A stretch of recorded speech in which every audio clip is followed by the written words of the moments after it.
hakupigana, lakini alimshinda kwa sababu nini? Ya neno. Neno la Mungu ni mkate wa uzima, ni chakula cha kiroho. Haleluya! Huwezi kuwa kiroho hai kama hauna neno la Mwenyezi Mungu. Huwezi kuniambia unaweza tumika kama haujaruhusu neno la Mungu likakaa ndani yako. Bwana asifiwe. Kwa hivyo neno la Mungu ni chakula cha kiroho. Neno la Mungu ni uzima. Neno la Mungu ni silaha katika maisha yetu.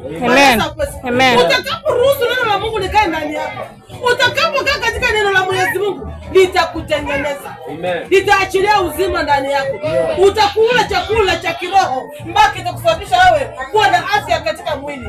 Na maanisha chakula cha ulimwengu huu hakiwezi kuleta afya katika mwili yako na roho yako. Chakula cha kuleta afya katika mwili ni chakula cha kiroho, kitasababisha mwili wako uwe na afya. Na hicho ndicho chakula cha kiroho, ni neno la Mwenyezi Mungu. Bwana asifiwe. Ukisoma Kumbukumbu la Torati 3, maandiko yanasema wakati Wanaisraeli walikuwa wana njaa.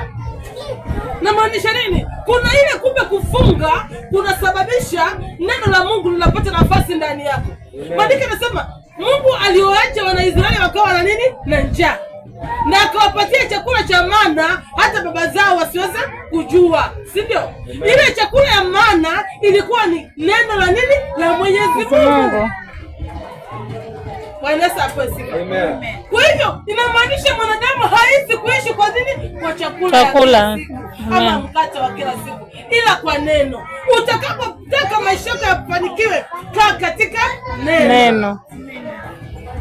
Bwana asifiwe. Na ukisoma tena Yoshua, ikiwa wakati anachukua usukani, anamwambia Yoshua, Mungu anamwambia, hii Torati lisitoke kinywani mwako. Bwana asifiwe. Itakufanya wewe ukapata kufanikiwa. Bwana asifiwe. Kwa hivyo inamaanisha nini? Bado Torati ilikuwa nini? Neno. Kitabu cha Torati ilikuwa ni nini? Ni Biblia. Na Biblia imebeba nini? Neno. Bwana asifiwe. Umebeba nini katika maisha yako?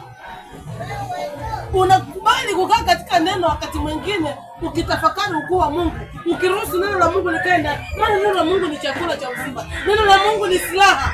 Yesu akashinda shetani kwa sababu nini? Ya neno. Imeandikwa.